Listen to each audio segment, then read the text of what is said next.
gearing up for defence or gearing up for space and building technology in there, there's also parts of that flow back to automotive and enhance that business as well. So it lifts all the boats with the one tide. Exactly. Yeah. Really well said. That's so true. You know, the fact that we're seeing how we take the products to the defence standards means that, you know, we can pass that knowledge back into our automotive business. So, welcome to Evolve TV, Roads to Success, a special career series by Mechanic.com.au. In each episode, we sit down with inspiring people across the automotive industry to explore the real stories behind their career journeys, from humble beginnings to leadership and everything in between. This series is part of the GearUP Auto Careers initiative, created to help young people and career changers see what's possible in the automotive world through the experience of those who have lived it. Today, we're joined by one of Australia's most respected leaders in advanced manufacturing, Anthony Kittel, CEO and owner of REDARC Electronics. From humble beginnings in country South Australia, Anthony has built REDARC into a world-class manufacturer, employing hundreds of people and exporting cutting-edge technology across the globe. What started as a small business in a tin shed has become a benchmark for innovation, culture, and Australian-made excellence. Under Anthony's leadership, REDARC has been recognised with countless awards, from Telstra Australian Business of the Year to Exporter of the Year, and recently announced its most ambitious move yet, a new defence and space hub in South Australia that will shape the next generation of local engineering and manufacturing talent. In this conversation, we'll explore Anthony's journey from the country to the global stage, what it's taken to build and sustain a great Australian business, and the lessons he's learned along the way. Anthony, welcome to the show. thanks for having me, Ryan. Good to be here. Anthony, you grew up in country South Australia, and you say that journey has painted and coloured, how you run a business. Tell me a bit about that. I guess it stems back to, spending time with each of my grandfathers who were small business owners. So my grandfather in Port Augusta had an electrical contracting business, and my grandfather in Hawker had an automotive garage. So generally most school holidays, I would go to one of their businesses and spend time and earn a bit of pocket money. And eventually, it turned most school holidays, I'd end up in Hawker in the Flinders Ranges, helping pump petrol, service customers' vehicles and serve behind the counter. And I guess over that period of that journey from a, maybe 11-year-old to a 17-year-old, I had to learn all the different facets in a small business. And I guess spend time with my grandfather, who really, customer service was most important to him. And he's, one of those people that you knock on his door at 11 o'clock at night and he would come and fill up your vehicle with fuel. And I just saw that firsthand and saw the amount of effort he put in. And so that rubbed off on me. So you got to experience all the different elements within the business. So you learned a lot about the different parts of running a business, but also it seems that you absorb some of those values and commitments to business through watching your grandfather. Definitely. Yep. Yeah. So, seeing that, in a small business that everyone needs to all hands on deck, if you like. And particularly, a long weekend, October, the Flinders Ranges, we would have a lineup of maybe 300 meters or longer of cars waiting to get fuel. And so it was, back in the days where you'd wash the windows, you'd check the tires, fill the fuel, check the radiator, do those things for a customer and get them in and out as quickly as you can, but making sure that they're really happy. So, I was the young fella on the fuel bowser and got to experience that firsthand. So being efficient and customer service is something that's come up a few times there. It's of such importance. Absolutely. Yep. Yeah. And you get, I guess people that, maybe weren't prepared from the city coming to the country and into the outback. And so, you wanted to make sure that when they left, their vehicle was in good shape to get them where they wanted to go. Yep, absolutely.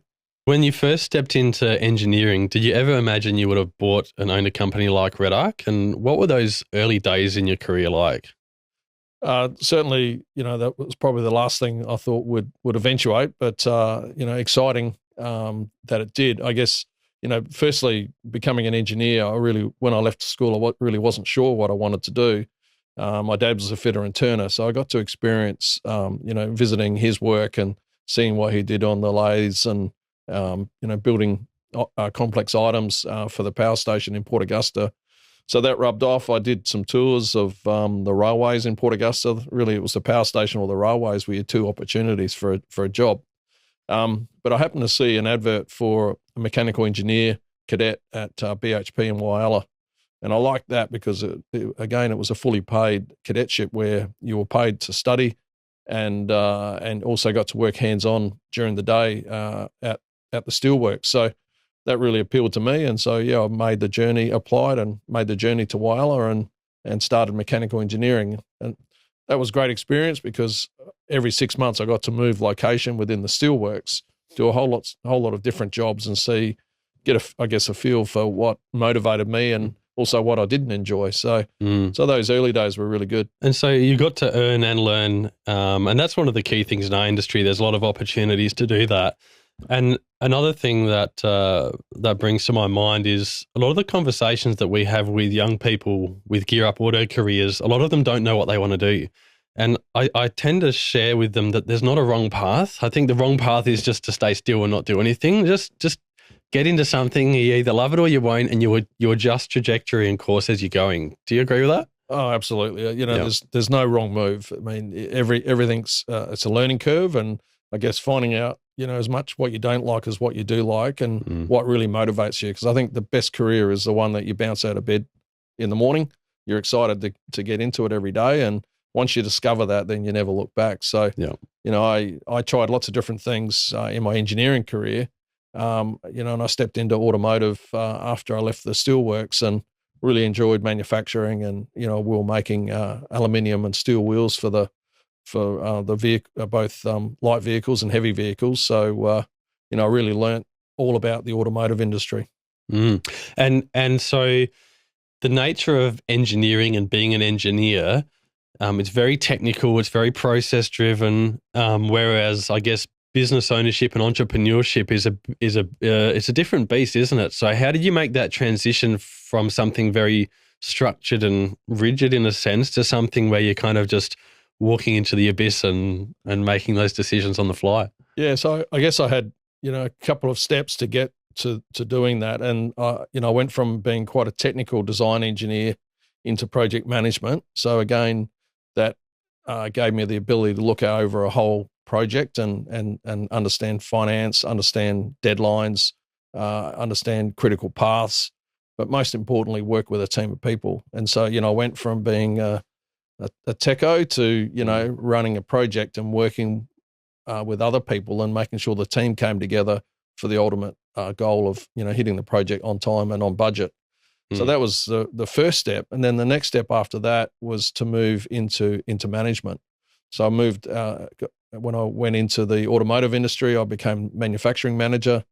And so looking after, 150 people in the manufacturing plant, both in casting and also in machine shop and painting, packaging, quality, and so forth. And so leading a team of people, again, gave me that ability to hone my communication skills, hone my leadership skills, so that I was, I guess, getting ready for ultimately a business career, in which I was aspiring to, but never thought there would be in my own company. Yeah, and so what I've taken from that is it's not a big jump that happens one day you go to sleep and you're an engineer, the next day you wake up, you're in management. It's been a progressive accumulation of skills and experiences by the sounds of it. Yeah, absolutely. Yeah. It's a journey, and again, just running a small project to running a bigger project, and leading a few people to leading hundreds of people. Yeah, that builds those skills and hones your craft so that you become better at leading. And I think that's important. As an engineer, we're really good at the technical side of things, but it's then how do you add that communication and leadership, which makes you an all-round leader. And being able to straddle both of those lanes at the same time. Yeah. And so when you bought the business in the early days, I understand it was you and your partner, and I think your father-in-law was involved in that early stage. Is that right? Yeah, so that's right. So 1997, we purchased REDARC. It was eight people in Lonsdale. Wow. And my wife, Michelle, and I were keen to go into business, but we never had enough money to be able to purchase the business outright. And Michelle's mother and father, Dennis and Joan, joined us as 50-50 partners, and we also loaned a bit of money from them to help get our share. So that's how we got started. And so Dennis and I worked in the business for the first 5 years, and we had an agreement that after 5 years, Michelle and I would buy their shares out, which we did. So in 2002, we took 100% ownership of REDARC, and yeah, it's been a great journey. And what governed your decision to acquire, admittedly, a small business in its infancy rather than just start from scratch? Yeah, I think there's different types of people, and I'm not a real startup type of person. I'm more a person that can grow and hone and develop a business. And so, looking at existing businesses really fitted my personality and the type of leader I am. So we went out looking at different businesses, and we looked at maybe 40 plus businesses. Went and visited 5 of those, and none of those 5 actually ticked all the boxes. And we then had to wait for about 3 months, and then the broker that was acting for us said, "Look, I've got this small business that's coming up for sale soon. I think it fits your brief." And so I was keen about manufacturing. I understood automotive, but the only thing it didn't tick was I had no idea about electronics, because my background was mechanical. Yeah. So there was a risk, but we thought, well, it can't be that hard, and so we gave it a crack. Well, it sounds like it's paid off. It has, yeah. I think a bit of naivety in there as well. So the electronic side of it is quite complex, but the good thing is you hire the right skills and the right people, and then guide them on where you want to go, and I guess allow them to get on with the innovation, and that helped us kick along. I tend to think that with any venture, whether it's business acquisition or startup, if you really knew what you were getting into, you wouldn't start. So exactly, it's kind of good to be a bit naive along the journey. Exactly. Yep. Yeah. And I guess if it was that easy, then everyone would do it. Exactly. So there is risk, but it's, I guess, the plans, and I think one of the first things was to work on a plan on a page, a bit of a where are we now, where do we want to be, and how are we going to get there.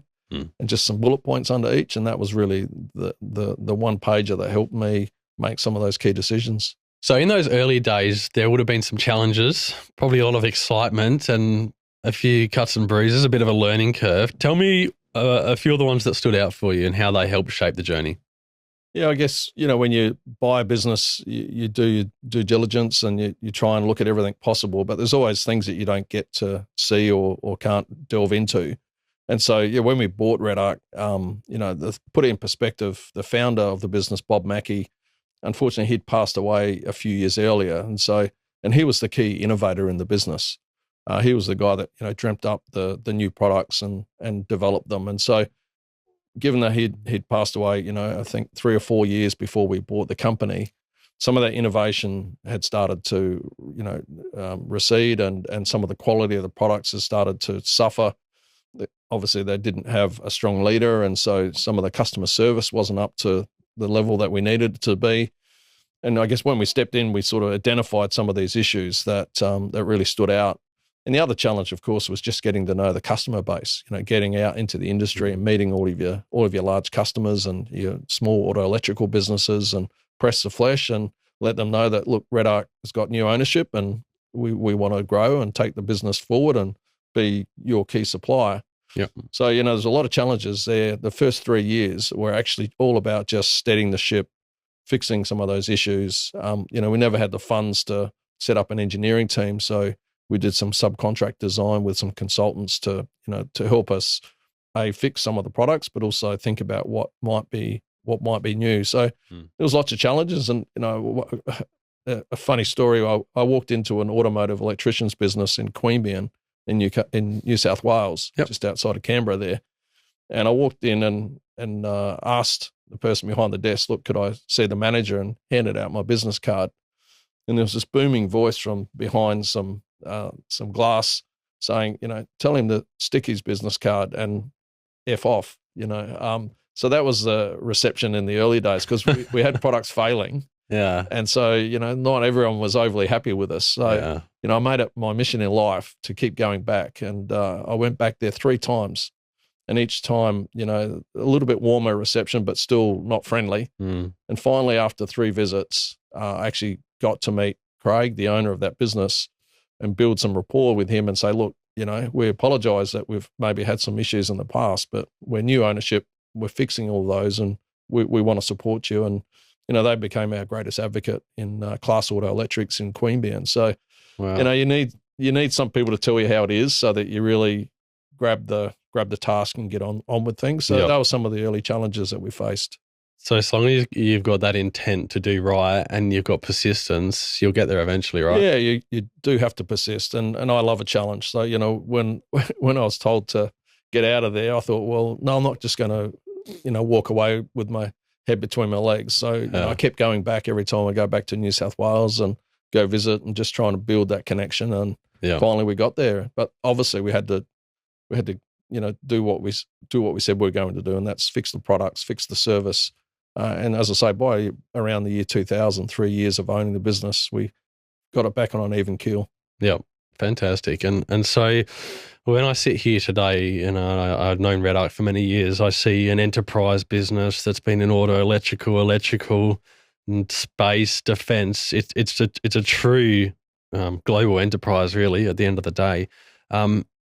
What has been some of the key standouts from going from what you call a tin shed operation with 8 people to such a phenomenal business? What have been the key changes along that journey?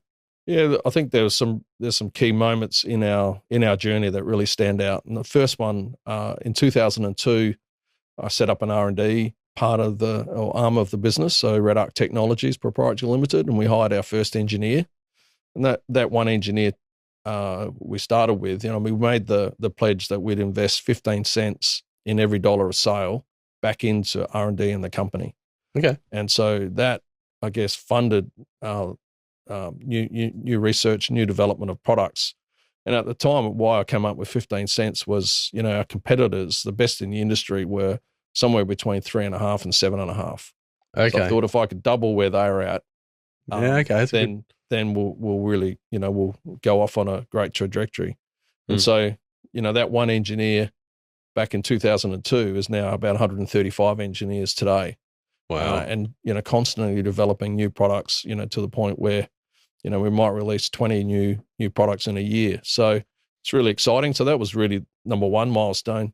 I think the second one was in 2006, 2007, when we decided to invest in our manufacturing plant. So prior to that, we were hand making, hand loading electronics and hand assembling our products. But in 2007, we built a new factory. That was on the back of the closure of the Mitsubishi car plant here in Adelaide, in the engine plant.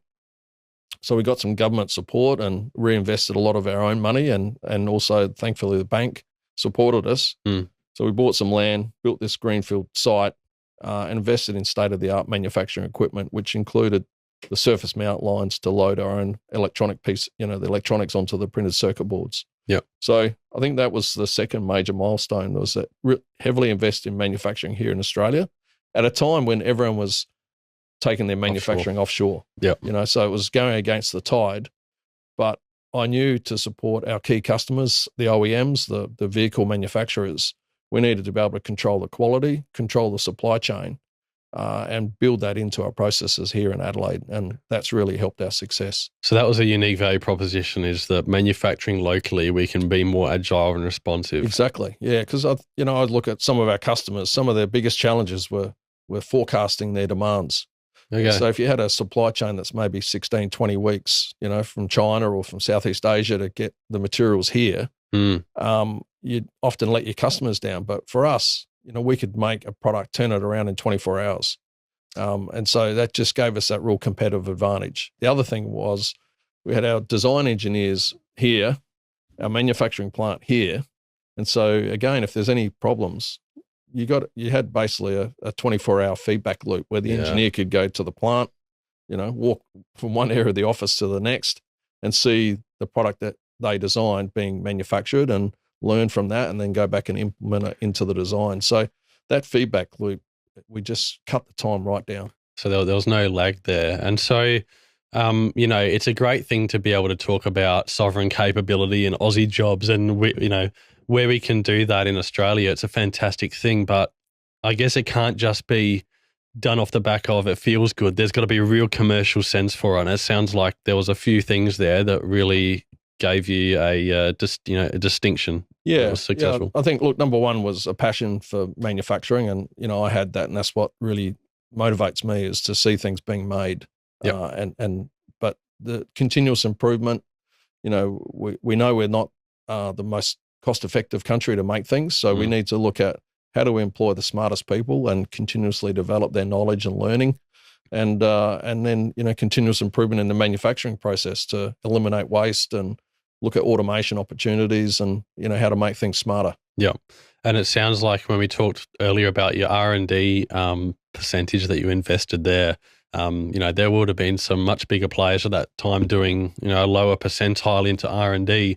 It sounds like you really just doubled down on innovation. So if we can't win on innovation, we're in a tight spot here. So you've really backed yourself to. We did, and a great example was I think around the early 2000s we developed the smart battery isolator, which was SBI, the SBI 12, which separated the start battery from the auxiliary battery.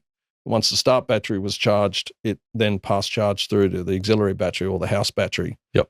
And that product, when we first developed it, our goal was we thought 2,000 pieces a year.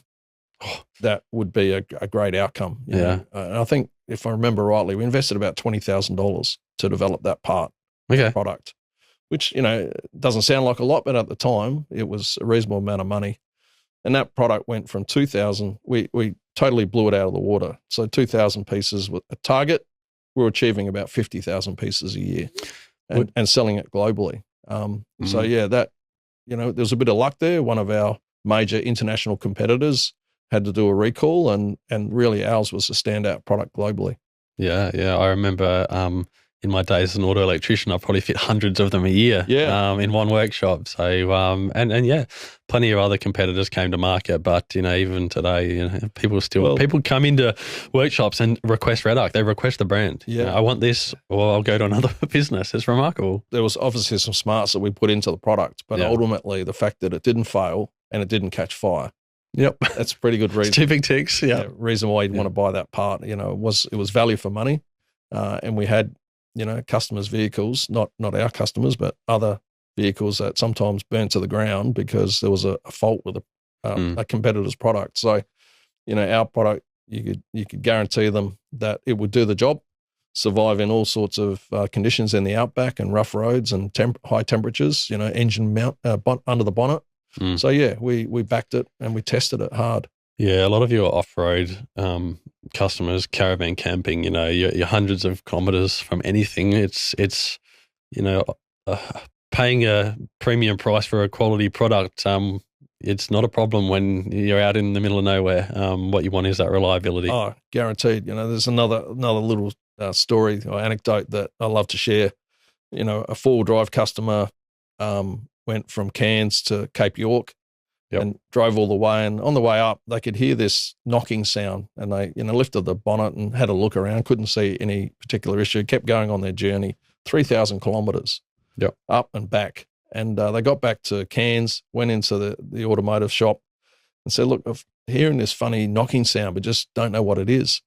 So it turns out it was our BCDC, our auxiliary battery charger that was hanging by the wiring harness, hitting rocks and the ground as they were driving because they used a homemade bracket. The bracket had fractured, and there's the thing just dangling in the breeze. Well, the customer, they took it out, replaced it. The shop sent it to us to check. It was like a mangled wreck, and it still worked. Yeah, it was still operating. Yeah, which is pretty amazing. It's in a glass case in ARB cans. You can still go and see it today. Oh, really? Oh, that's a hell of a testament to the product. Yeah. Now, Anthony, you talk about people and culture being such an important part of REDARC. And I know as a founder myself, we hold our company and the vision and the purpose and the values in such a high regard. As a company scales to the formidable size of REDARC, how do you maintain that level of alignment and passion at every level of the organization? It's a difficult thing to do. How do you do that?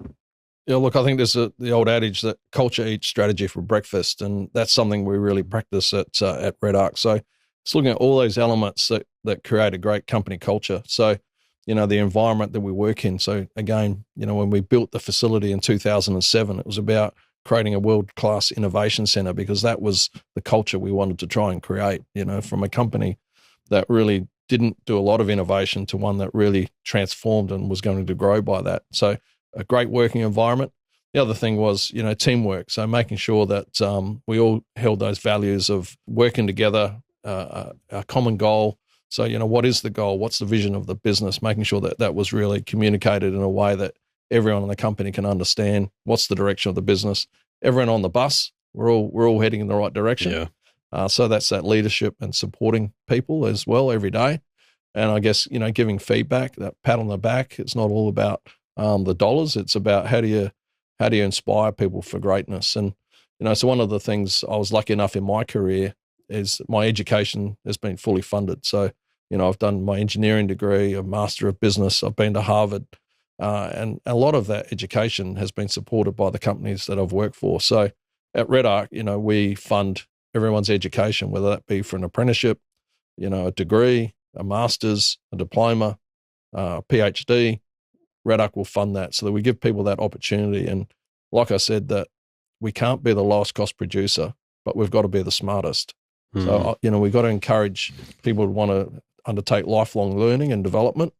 And that's a great way to enhance the culture of the business as well. Why would you want to leave a company where you're being educated and you're developing yourself to be the best person that you can be? Nobody really wants to go to work just for a paycheck. You want to be as part of something, a vision that's grander than yourself. And I think most people feel most rewarded in life when other people can thank them for their contribution. They feel like they're helping and serving people, whether that's the community or whatever it may be. And it's really interesting about the fact that you fund the training and education of your employees. And it puts me in mind of an adage I've heard. It was a CFO says to the CEO, what if we invest in training our people and then they leave us? And the response was, what if we don't invest in them and they stay, right? Exactly. So it's like... Spot on. Yeah, it's like, you've got to just know where you're going and shoot for it. And you know what, if the rest of the industry reaps the benefits of your innovation, so what? Someone's got to lead that charge, right? Yeah, exactly. And, I think, part of that culture that we've talked about is, have people passionate about your brand. And so, the thing that people love working at REDARC is that we make things so they can see, from a design right through to a finished product, you can touch and feel it. It just gives such a great feeling of satisfaction. And then, by developing quality products. So, if you're wearing the REDARC brand on your chest and you walk into a supermarket and people come up and say, REDARC, I've got that in my car, I love it. Yeah. It just makes you walk taller as a person and as an employee. And, I get that sort of feedback from our staff that they're approached to say, love your products, I've got it in my car. It's just such a sense of satisfaction and pride. Yeah, there's a lot of brand champions of REDARC. You go through any four-wheel drive show or caravan park, the stickers are everywhere. Yeah. And people just love it and they talk about it. So yeah. I think it's not a hard thing to build, but it takes a lot of commitment and I guess assurance in knowing what your values and what your brand represents to be able to have that level of brand champions. Exactly. That's staying phenomenal. true to your values. And so we're talking about manufacturing. REDARC is a manufacturer.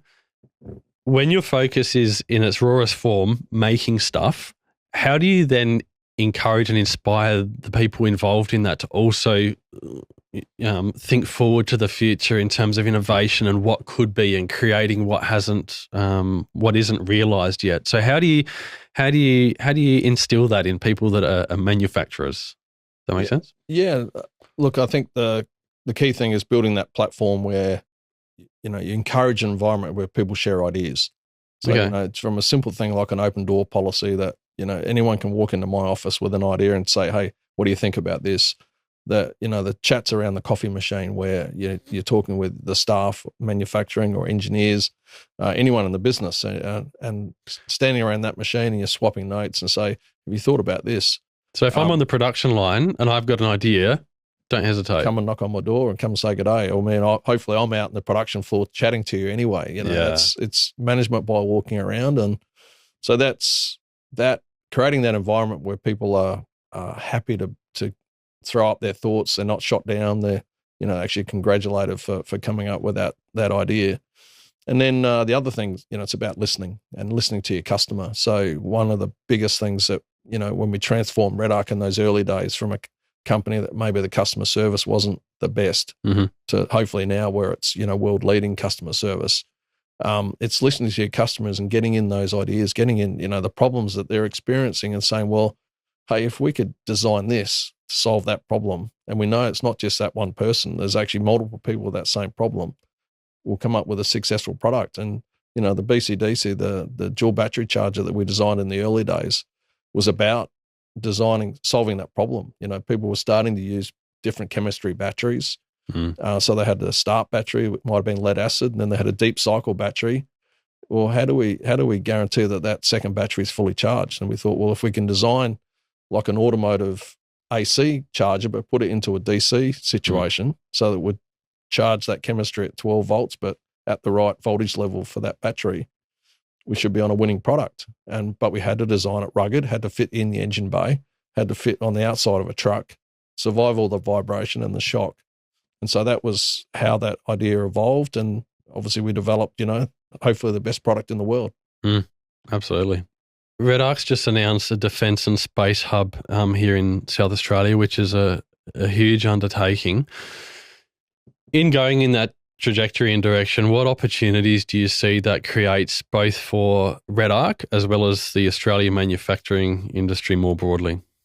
Yep, really exciting times we're going through, Ryan. I think it's a once in a generation type situation where the Australian government's investing more and more money into defence, and we've got South Australia, the defence state, so we've got the frigates that are being built here, and then the future submarines.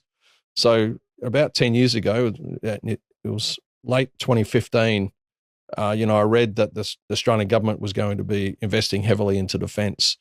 And I guess we're looking at how do we diversify REDARC so that we make it a stronger company, not all our eggs in one basket, not everything in automotive, but something that's adjacent and not too far of a stretch. And defence was a natural adjacent market for us. So we're developing all this great intellectual property in our automotive business. Can we take it into a new sector like defence and space, ruggedize it, get it up to military specifications, and sell that IP into an adjacent market? All that money we've invested, and then leverage it into a new market. The product, so that was. I was going to say the products probably weren't too far off of that spec from what we just talked about of how rugged and they are. That's right. It's not a massive step, but certainly there's some different standards that we need to meet. And so that was, I guess, the genesis behind the idea of REDARC Defence and Space back in 2015. Okay. And, I got a corporate advisor, and I'm a big fan of getting in experts to really help you in your business. So got a corporate advisor to help me draft what would be the strategy for our defence and space business. We then hired a business development person in 2016, employee number one. Have grown that business to today where we've invested in this new advanced manufacturing hub in Lonsdale, state of the art, with building sovereign capability right here in Adelaide for the defence and space industries. So again, it's utilising that automotive experience, but then taking it to the next level for this new industry. And so it's been a great journey so far and exciting. I just came back last week from Indo-Pacific, which is the largest maritime exhibition for defence in Australia. And, REDARC is well accepted and a key part of the defence industry now in Australia, which is just so pleasing, to see that 10-year journey pay off. And, the best piece of advice I got at the beginning was defence is a marathon, not a sprint. So it wasn't about instant results. It was about investing for the future, a long-term plan, and following through, being focused and following on your goals. I think it's true of a lot of things in life, business or otherwise, that, you've got a framework of how you think it's going to play out. You've got a commitment and a passion and towards getting there.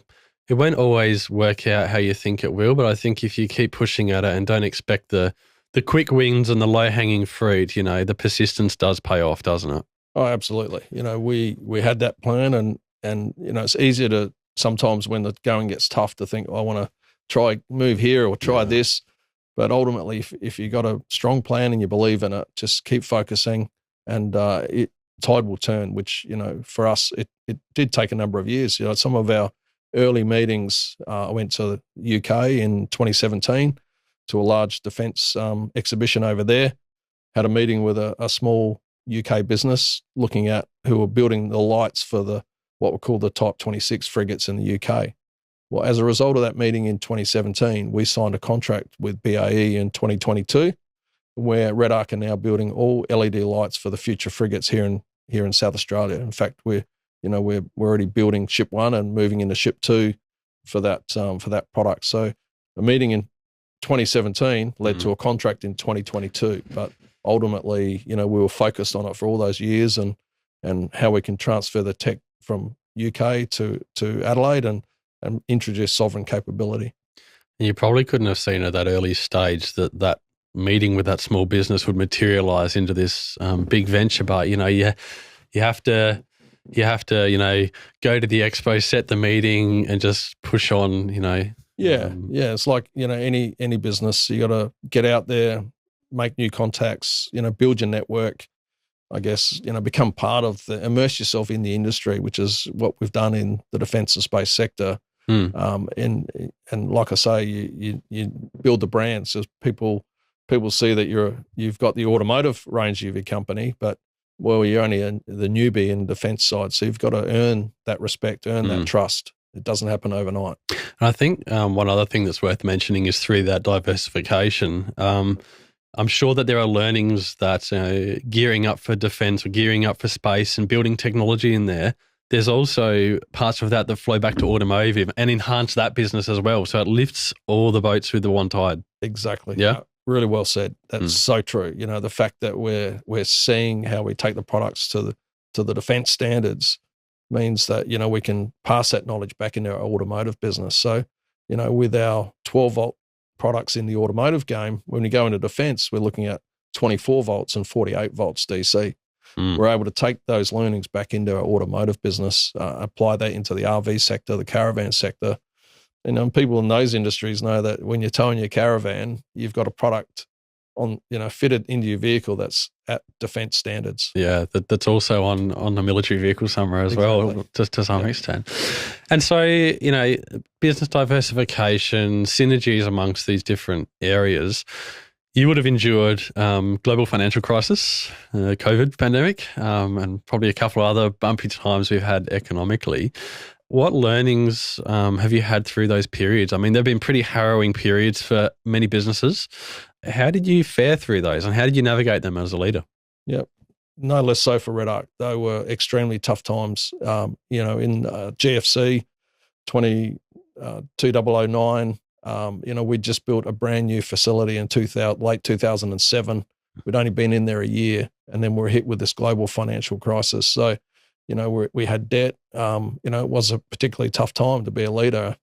I think, I guess, and you pass or go forward to COVID, similar experience. It felt like the world was going to end. You didn't know what was going to happen next. So, I think remaining calm is as a leader is number one. Is that your team need to see that you might be like the duck. On the surface you're calm and composed. Underneath you're paddling like mad. But I think that's so important to the company. Is you lead with calmness and give everyone that confidence that, look, we've got this. The second part is your communication. I think that they're the number one I've learned over all of the crises that we've faced as a business. It's about communicate.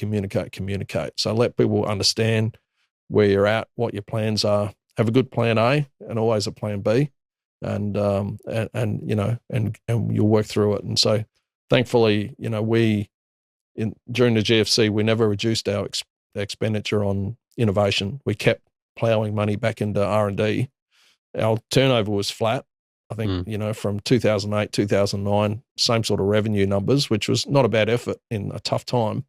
But, we came out of that with 30% growth year on year. So because we never, got away from our fundamentals, what's made us successful, what will make us successful in the future, and don't change your values. So that was a key message there. And I think, through COVID, again, those first couple of months, March, April, May of 2021, very tough times. And you're sort of thinking, well, how much of our workforce do we need to reduce to cut costs because we need to survive? And, again, by being calm, developing those plans in case you had to do it, but ultimately just reserving your judgment. And that paid big dividends because, we actually went from this crisis to such a huge opportunity where everyone was holidaying locally. Our plant, we'd expanded our plant in 2018, so we had extra capacity. We were then running 24 hours a day, 7 days a week, making our products for the global automotive industry. So what seemed to be, probably the biggest crisis we'd ever faced turned into the biggest opportunity. And we were able to ramp up. We were hiring something like 2 people a week into the business. So we hired around 100 people that year to join the company because we were just so busy in our manufacturing operation. And luckily we had some great products that just, went the next level. It's funny when you're faced with what we'll call those crises, I think there's always a silver lining if you find it.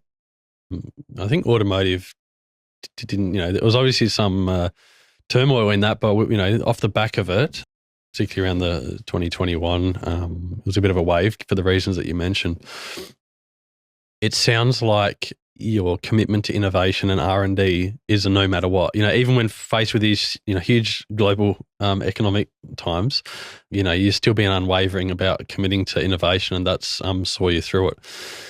And then, when you look at those particular times in isolation, it's feast and famine, it's panic, but when you move the timeline out wide enough, it's all just kind of, the trajectory remains the same. So It's about being able to stretch the timeline and be calm, from what you're telling me. That's right. Yeah. And like I say, value your staff and communicate. That's the key. Is people want to know what you're thinking and what your plans are, and they don't want to, no one wants to work for a company that is just sort of meandering, not knowing what the direction is or what's going to happen next. So that strong communication, regular communication, in fact, over communicate, that's both, it's verbal, it's written, it's pictures, it's whatever you can use to try and get the message across to your people that, we got this, believe in us, trust us, and we'll lead you out of this.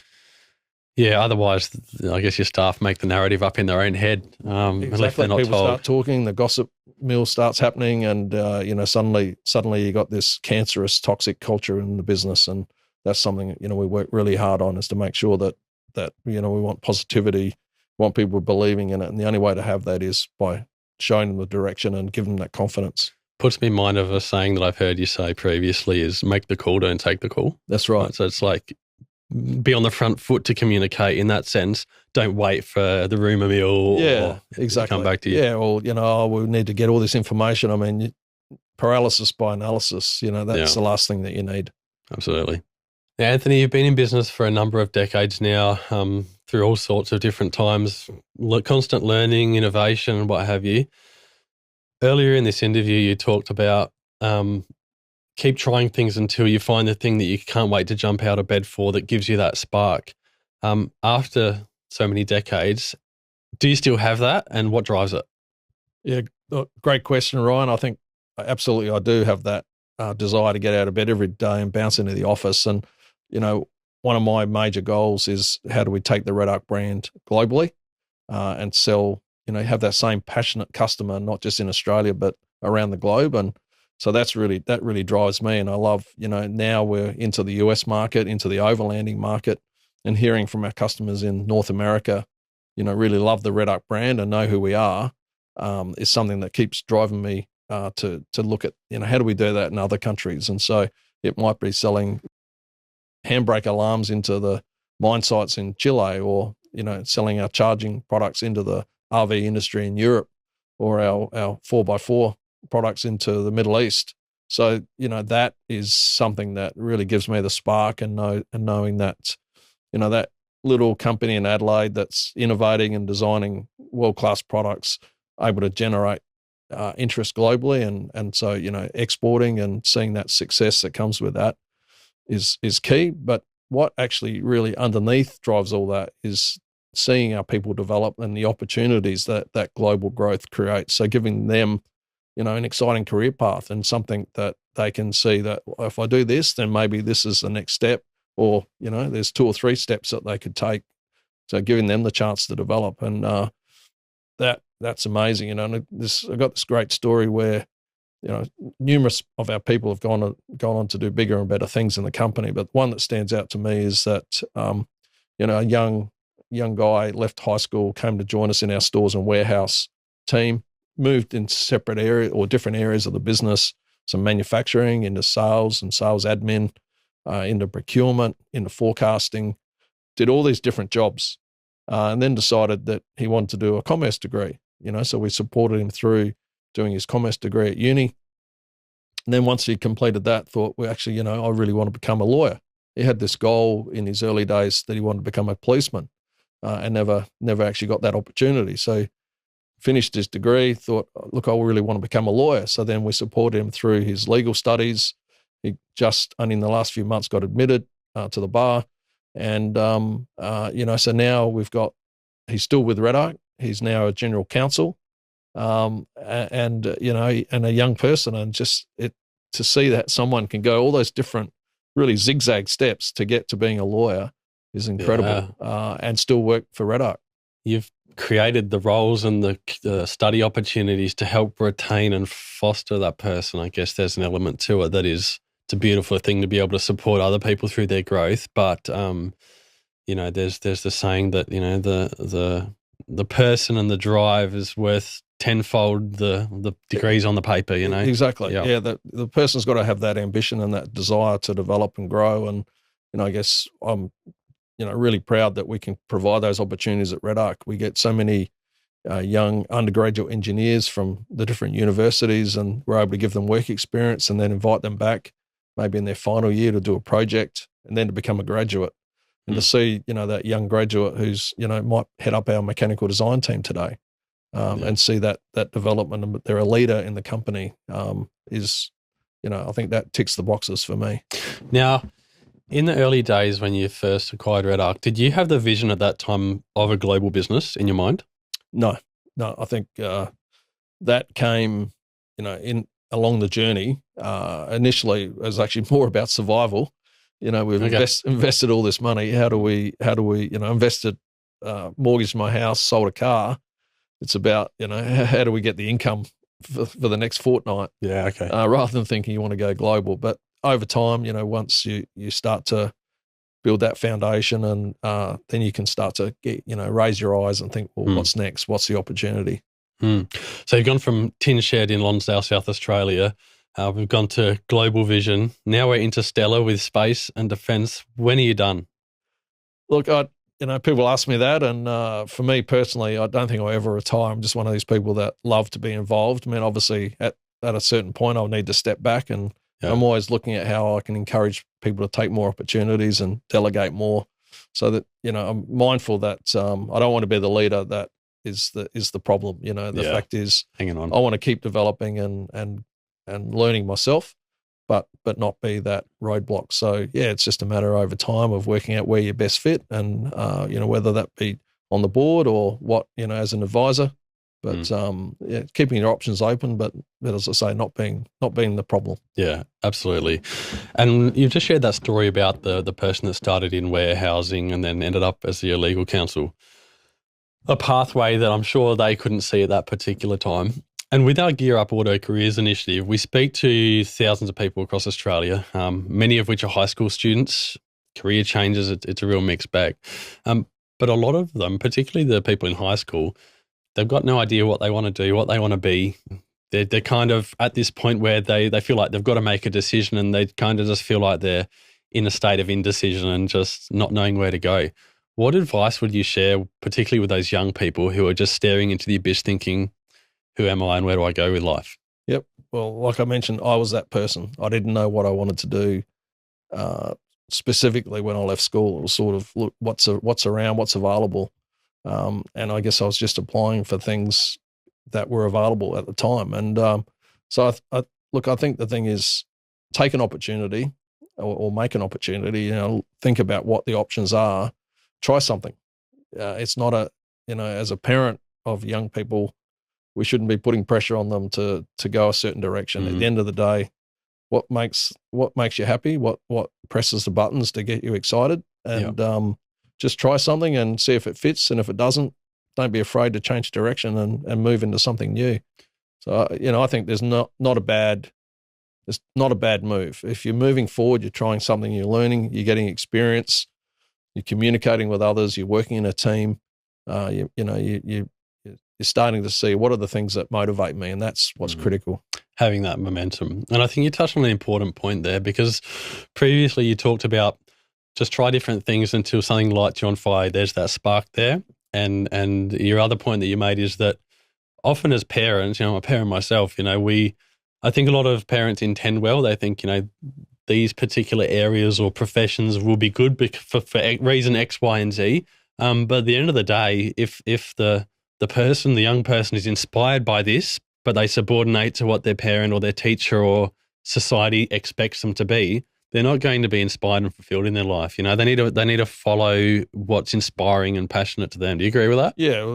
What lights that inner fire and what gets you motivated is most important. And so, I think there's always an opportunity in any different career that you can specialize or continue to grow and develop and create your own opportunity. Or, you might just want to be that person that's the expert in a certain particular area of business or your trade or your degree, and say, that's me and that's where I want to stay. And that's fine, as long as you know what you want to do. And the only way to get that knowledge is by practice and having a go. There's no wrong path, is there? That's right. Yep. Yeah. All right, as we get towards the end of this interview, I'm going to ask you a question that I asked all of our guests. How would you describe the automotive or manufacturing industry in one word? One word. I think I could give you quite a few words, but... No, that's the cop-out. I need one word. Right. We'll choose one word. Let's go with opportunity. Opportunity. Yeah. I think, the fact is that there is many opportunities, and even as we see the end of the era of ICE vehicles and we're moving more into EV or electric vehicles, there's opportunity. And again, for someone who wants to move into that area or move into this industry, just technology doesn't stand still. Opportunities continue to evolve and develop. And I think it is a really exciting space, and one that, you can build a prosperous long-term career. So give it a crack. Yeah, there's really so much demand currently in our industry that the forecast and the projection of growth and innovation and fruitful jobs, it's abundant. So it's a very safe industry to get involved in. Yeah, I think, look, the electrification of vehicles is creating some exciting opportunities, and there'll be a whole lot of new technology that comes with that and new challenges. And we just need young people willing to have a go. I'm going to throw one more at you just off the cuff there. What influence do you think the adoption of AI is going to have on the future of jobs in this industry, manufacturing or automotive?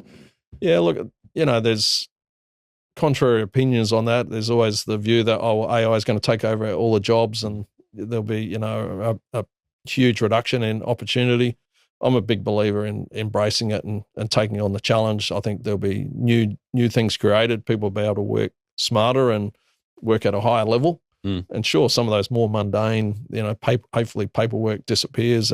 We're driving technology. So I just see the advent of AI being a massive contributor to the growth of the industry. Yeah, absolutely. It's a tool that we can use to our advantage. Absolutely. It's not something to be scared of. Yeah, and look, over the years, the internet was going to,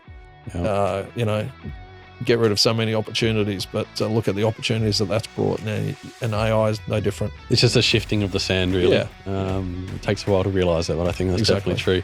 Anthony, I know you are tremendously busy, so I thank you so much for coming and spending the time with me today. I think you've got a really inspiring story that can show people just what's possible and really how much opportunity and that there is behind the curtain that we don't always see. So it's great to be able to showcase that from leaders in the industry. So thank you so much for coming on board. Appreciate the opportunity. Thanks, Ryan.